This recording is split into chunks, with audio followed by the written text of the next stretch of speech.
नमस्कार दोस्तों, स्वागत है ARK वॉइस चैनल में। आज की कहानी है माँ के ममता की आखिरी चिट्ठी। रात के 1 बजे थे। माँ कभी दरवाजे की तरफ देखती तो कभी एक नज़र घड़ी की तरफ। माँ की आंखों में और चेहरे पर चिंता साफ नज़र आ रही थी। थोड़ी ही देर में दरवाजे की घंटी बजी। माँ ने काफ़ी तेज़ी से दरवाज़ा खोला और सामने बेटे विवान और बहू खुशी को देखकर पूछा, इतनी देर क्यों हो गई? मैं कब से तुम्हारी राह देख रही थी। माँ, मैं अब छोटा नहीं हूँ। हाँ, तुम बार बार क्यों फ़ोन कर रही थी? मुझे बहुत डिस्टर्ब हो रहा था अपने दोस्तों के सामने। तुम मेरी चिंता मत किया करो। विवान घर के अंदर प्रवेश करते हुए बोला। बेटा कितना भी बड़ा हो जाए, माँ के लिए छोटा ही रहता है। चलो छोड़ो, हाथ पैर धो लो, मैं तुम्हारे लिए खाना लगा देती हूँ। माँ ने दरवाज़ा बंद करते हुए कहा। माँ जी, हम डिनर बाहर करके आए हैं, बहू खुशी ने कहा। अब रात हो गई है, हम सोने जा रहे हैं। पर माँ ने कहा, मैंने तो तुम लोगों की मनपसंद खीर बनाई है, थोड़ा सा तो चख लो। नहीं नहीं माँ जी, अब और ज़्यादा भूख नहीं है। मीठे का नाम मत लीजिए, अब और नहीं खाया जाएगा। माँ, तुझे एक बार में समझ में नहीं आता क्या? तेरी बहू ने कहा ना, हम बाहर से खाना खाकर आए हैं। क्यों परेशान करती है? जा तू खीर खा ले और सो जा, हमें भी शांति से सोने दे। माँ अकेले कैसे खीर खा सकती थी और उसे बिना खाए नींद कैसे आ सकती थी, क्योंकि बेटे के इंतज़ार में उसने भी कुछ नहीं खाया था। वह किचन में गई, एक गिलास पानी पिया और अपने रूम में चली गई। इधर उधर करवटें बदलकर सोने का प्रयास कर रही थी। सुबह 10 बजे विवान की आंखें खुली। बाजू में खुशी अभी भी सो रही थी। विवान हॉल में आया तो लैपटॉप के पास रखी एक चिट्ठी पर उसकी नज़र पड़ी। यह चिट्ठी किसकी हो सकती है, यह देखने के लिए उसने चिट्ठी खोल कर पढ़ना शुरू किया। मेरे लाल, तू सोच रहा होगा कि एक ही घर में रहते हुए ये चिट्ठी क्यों? मैं तुम्हें बोलकर भी ये बात बता सकती थी। हाँ, बता सकती थी, अगर तू मेरी बातें सुनना चाहता तो। किसी सुपर फास्ट गाड़ी की तरह तू आता है और कुछ ही पलों में निकल जाता है। मेरे लिए तो टाइम होता ही नहीं है। मैं तो बेटा, बच्चा, बाबू बोलती ही रह जाती हूँ, पर तू तो सुनता ही नहीं है। इसीलिए शायद चिट्ठी ही माध्यम है जिससे हम और तुम बात कर सकते हैं। खैर, वो सब जाने दो। कल तुम्हारा जन्मदिन था, इसलिए मैंने खीर बनाई थी। सोचा कम से कम आज के दिन साथ में बैठकर खाना खाएंगे, मगर मैं यह बात भूल गई थी कि मेरा बेटा बड़ा हो चुका है।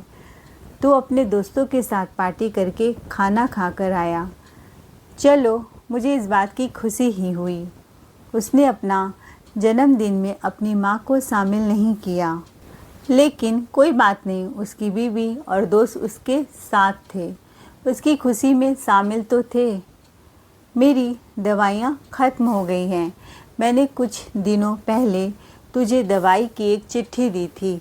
अगर वक्त मिले तो वह दवाई मुझे ला कर देना। मुझे थोड़ी राहत हो जाएगी, थोड़ा आराम हो जाएगा।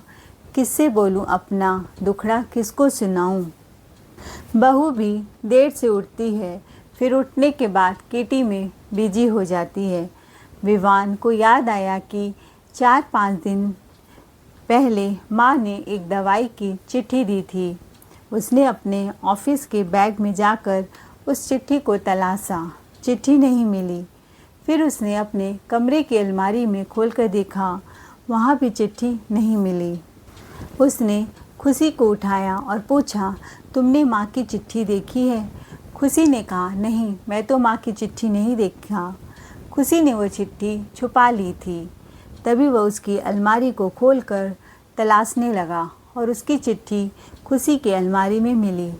उसने खुशी को एक थप्पड़ लगाया और बोला, कम से कम तुम तो माँ की तकलीफ़ को बांट सकती हो, मैं तो ऑफिस चला जाता हूँ। खुशी बोली, मुझे लगा कि आप चिट्ठी पढ़कर मुझसे दूर हो जाएंगे और माँ के करीब हो जाएंगे, इसीलिए मैंने वह चिट्ठी छुपा दी। खुशी रोते रोते बोली। चिट्ठी को खोलकर विवान ने पढ़ा और उसमें लिखा था, मुझे ऐसी दवाई लाकर दो जिससे मैं अपने बेटे को भुला सकूं। अब मुझे अकेलापन बर्दाश्त नहीं होता, मैं उससे 2 मीठी बातें भी नहीं कर पाती, तो इससे अच्छा है कि मैं अपने बेटे को हमेशा के लिए भूल जाऊं। विवान को रियलाइज़ हुआ कि मुझसे बहुत बड़ी गलती हो गई है। विवान को पछतावा हो रहा था कि अपने जन्मदिन पर उसने अपनी माँ से आशीर्वाद तो दूर, ठीक से बात भी नहीं किया। उसकी आंखें नम हो गई। वह तुरंत अपने माँ के कमरे की तरफ दौड़ा। सबसे पहले उठ जाने वाली माँ आज क्यों नहीं उठी थी?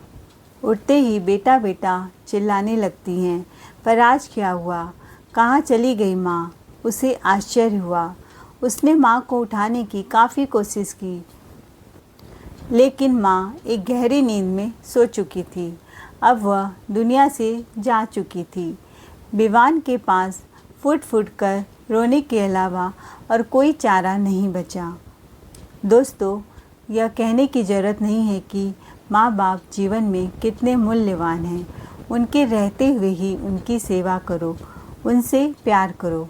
वह चले जाएंगे तो कुछ नहीं कर पाओगे, रोने के अलावा कुछ भी नहीं बचेगा। दोस्तों, मैं बार बार वीडियो में आपको बताने आ जाती हूँ कि अपने माँ बाप को प्यार करो, सम्मान करो। आपने यह काम करना स्टार्ट किया है ना, तो वीडियो को लाइक शेयर सब्सक्राइब ज़रूर करें। आपका छोटा सा प्रयास हमारी हिम्मत बढ़ाता है। कहानी सुनने के लिए शुक्रिया।